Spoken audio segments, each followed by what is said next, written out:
সন্দেশখালী কাণ্ডে বিভাজনের রাজনীতি দেখছে কংগ্রেস। প্রধানমন্ত্রী মোদীর বঙ্গ সফরকে নিয়ে প্রতিক্রিয়া দিতে গিয়ে লোকসভায় কংগ্রেসের দলনেতা অধীর চৌধুরী বলেন, তৃণমূল ও বিজেপি মিলিতভাবে বিভেদের রাজনীতি শুরু করেছে বাংলায়। সন্দেশখালী ঘটনায় রুটি শাখা শুরু হবে, সাম্প্রদায়িক রুটি শাখা শুরু হবে।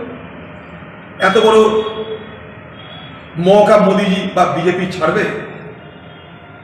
সেই মৌকাটা তুলে দিচ্ছে ভারত পশ্চিমবঙ্গের সরকার। এত বড়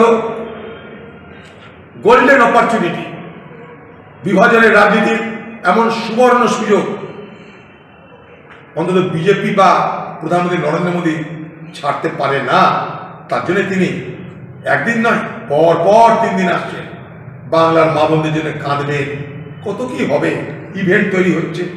সেই সুযোগটা তুলে দিচ্ছে সোনার থালায় করে পশ্চিমবঙ্গের সরকার।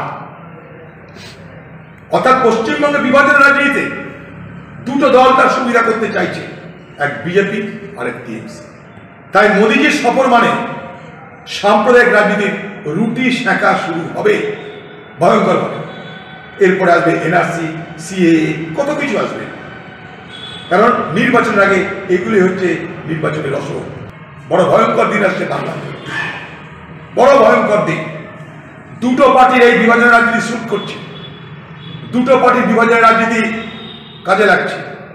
তারা মনে করছে এই বিভাজন উভয়কে লাভ করবে। সেই দুটো পার্টি, একটা কেন্দ্রীয় শাসক দল বিজেপি, রাজ্য শাসক দল টিএমসি।